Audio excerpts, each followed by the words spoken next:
Recording has begun. Assalamu alaikum wa rahmatullahi wa barakatuh. My name is Shazad Hussain and I live at 20 Primary Way in Bradford Undercliff, and today it's been 144 days since my brother's been kidnapped from my care by the local authorities because they couldn't hack the fact that I was exposing the fraud and corruption and lies and deceptions. It's getting very monotonous, isn't it? It's been over 90 videos that I've made since the 1st of October. I've tried to engage with the authorities. They basically have kidnapped my brother, and they're saying, "Don't call us, we'll call you when we're ready, when we're good and ready." This is the arrogance and hubris of these people. They commit acts of villainy and fraud, and then they say that you must respect us and you must adhere to our rules and principles, which we don't adhere to, which we don't give a damn about. We will abuse our position and standing and the rules that we're supposed to be governed under for our benefit. But we won't let you abuse the rules. We will take it very strictly that you're perverting the course of justice or you're acting with contempt of our procedures, when the reality is that you yourself are acting with contempt. It's you yourself that are perverting the course of justice. It's you yourself that are inflicting tyranny and control over others, and then you're making me an easy scapegoat. So it's just very sad and depressing, the fact that the 2023 is the year's coming to an end, and I'm not going to be able to see my brother. And it just reminds me of 2021 when, or equally, me and my brother were made homeless and kicked out of the city, and we were not being able to see our mother then under these, controlled conditions.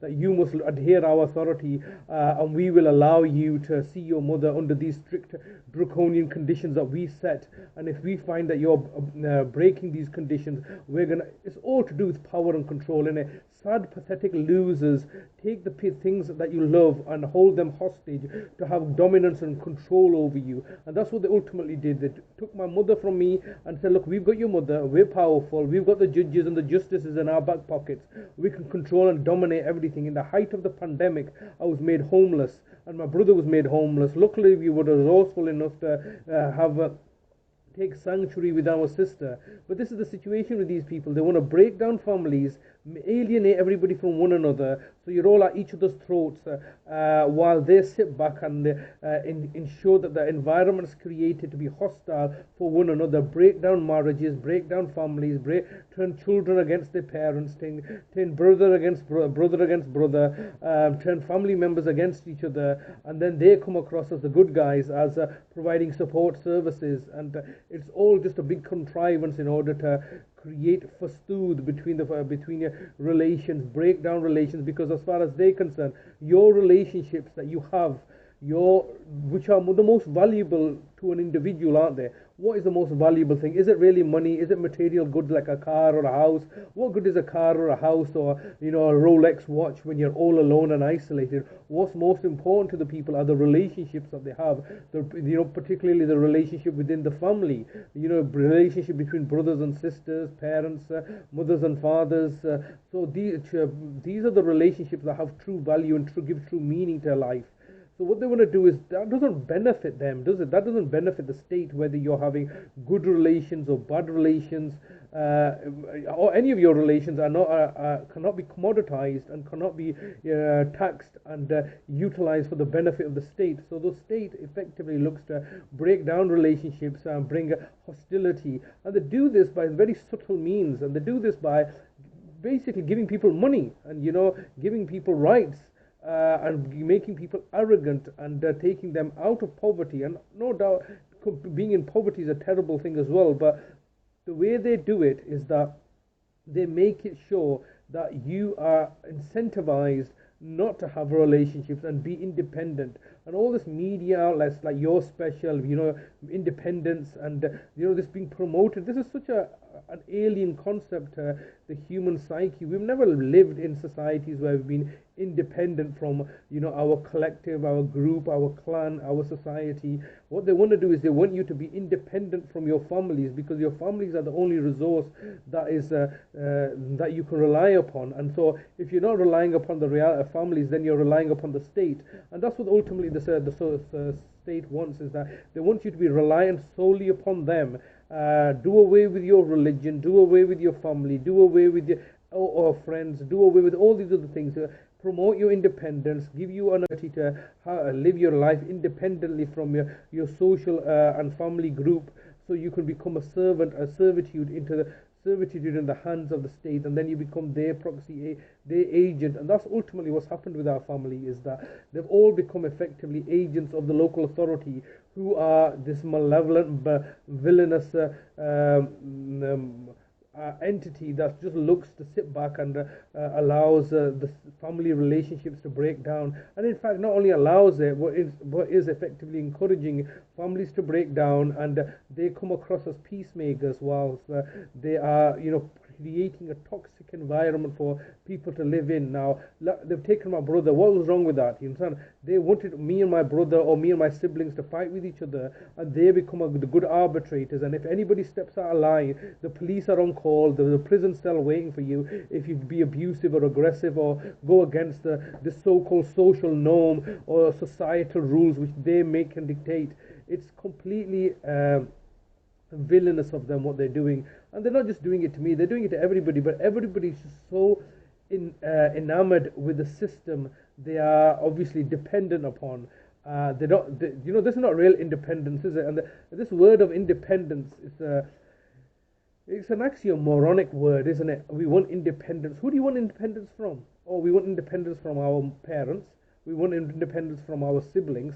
We want independence from our from our wife, our marriage. What do you want independence from? Relationships. So they want to grant you independence from relationships, but then they want to make you subservient on the state, on state handouts, on the NHS system, so you are not really independent. Now, can you really live independently? Do you want to be independent? Go live in a jungle somewhere. Make your own fire. Hunt your own food. No, you don't want that independence, do you? No. The independence that they give you is independence that's from each other. So you can then be reliant upon the state, because you're not actually given independence from the state. The state wants you, needs you. It needs you to perpetuate the economy and the system that they've created. It needs you to go and work. It needs you to go and spend the money. It needs you to raise taxes. So they don't want you to be independent from the state.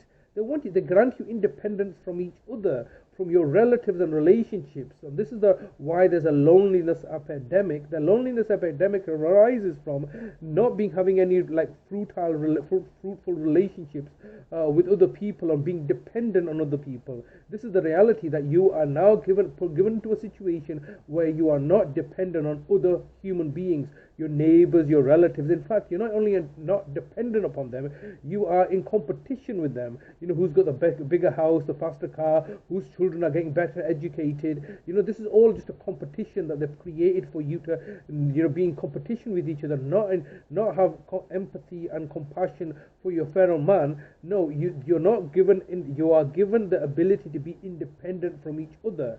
But then equally, you're not given independence from the state.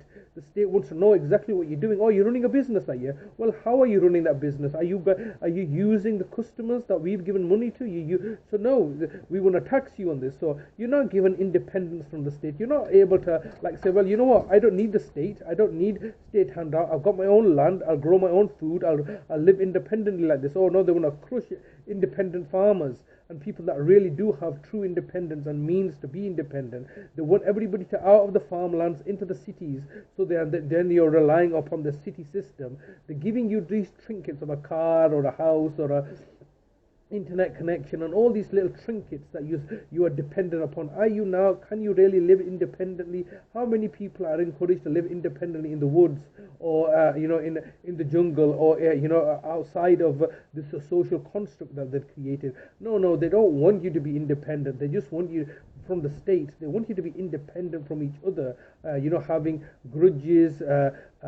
This is a play that they do. They favor minorities to give certain people advantages, not fairness, but just so that to sow the seeds of animosity and disdain and contempt for each other, and particularly playing on people's envy, pride, and jealousy, so that they can all be hating each other. The reality is that we may be smiling to each other, and maybe outwardly showing that we are compassionate and caring, just because it promotes our own good profile. But the bottom line is, people just hate each other. People just like, well, are we, I don't want him to get ahead of me, and it's that level of villainy that's been put in people's hearts for the fellow man, because, or for the fellow brother, because it's all by design. You don't understand. It's all by design.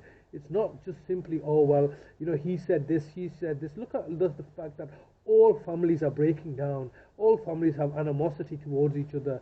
How can it be that children coming from the same womb of the same mother, growing up together, then grow up to become, the most hated and despising each other of all? They'll kill each other, and then obviously the issue of inheritance arises when the parents die, and they're all fighting and bickering with each other. And then the solicitors come in to, profiteer and make money out of the misery that's been created. So this is what they do. They give you the ability to be independent from your families, so they can create misery and your dependence on the state. Because obviously, if you've not got the family, then who are you dependent upon? The state. I'm trying to get independence from the state, and the state is, no, you're going against what we want you to do. So this is ultimately the struggle that I'm having. This is one of the reasons that all my family members have left, and all my friends have abandoned me, because they're saying that I am the social pariah, because what I'm speaking is a truth, uncomfortable truth that most people don't want to hear or listen to. But then you should reflect upon the fact that how are your relationships with your own loved ones, or how with brothers and sisters, with your children, with your parents. And you can say, maybe if you have good relations, you're a lucky one. You're the very lucky few, because you have managed to go against the tide of the agenda and narrative that's being promoted up and down the country and across the whole world. There's animosity being created because there's no unity left in small groups or families and friends. Well, that's the way I see it. Maybe I'm deluded. Maybe I've got a warped perspective on reality. But I can only give you my own personal perspective, and I can see the fact that the system is designed this way. It does not encourage unity between brothers and brothers. It does not encourage unity between families. In fact, it's an attack and an erosion of family values, in order for you to be independent and serving and paying your taxes and working for the benefit of the state. So any kind of value that you have, it's not a value to each other. You're not dependent upon each other, but a value that the state can extract out of you, whilst also holding you in subservience. And ultimately, I'm miserable because it's coming to the end of the year. My brother's been taken. They didn't need to take my brother. It was unprecedented that they've taken my brother. And if I'm in a state of misery, are you happy? Are you enjoying these things, or are you simply distracting yourself with merriment and drinking and alcohol and drugs, and just going through the paces of pretending to be happy, when the reality is that you're lone, isolated yourself. You don't have any really rich relationships with people that genuinely care for you. The reality is today, if you were to fall, how many people would feel that pain and come to rescue you, and how many people would sit back and take pleasure in your misery? Well, I know from my own personal experiences, as I have fallen, all the people that I've known, the people that should love and care for us, that should love and care for my brother, are sitting back and enjoying the pleasure of seeing us suffering through, and yet not realizing the fact that all you're really doing is perpetuating a situation. When you fall tomorrow, then you're just giving the justification and credence for us to equally take pleasure in your suffering. It's just a sad state of affairs that have been perpetuated by the powers that be in order to serve their agenda, in order to entrap everybody and imprison them without, through their consent, without them realizing this.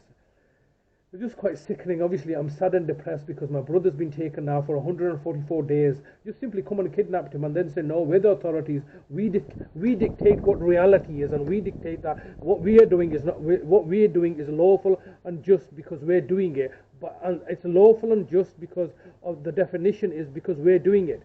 If we're not the ones that are doing it, the very same things, if you do it, that's criminal. That's unlawful. That's like unjust, unfair, and criminal because you're doing it. So this is like a standard that they have. We'll do it whatever we want to do, and call it whatever we say it is. but whatever you do will classify it as criminal, benevolent, belligerent, and we will target and victimize you and make allegations against you through lies and deception. And this is the only reason that they're able to achieve this. And they're able to achieve this by buying off the judges. The judges are in their pocket, and then everybody else just also gets into their pocket, because obviously it's a local authority. They've got all the money, they've got all the control, they've got all the dominance, and they've got, as far as they're concerned, the legal justification to do as they please, because they believe that they're above the law. Anyway, let's just leave it there. It's the 30th of December today, coming to the end of the year, and I've not seen my brother for 144 days, and I'm not likely to do so this year, or maybe not even next year or ever, because they've come down and they've taken him, and they're holding him hostage in order to torture and vilify me, in order to torture and victimize me. I'm not suicidal. I'll never kill myself. Any harm comes to me as a direct result of Bradford Council looking to cover up their failures in adult social care and their past failures. So we'll just leave it there. Allah Hafiz.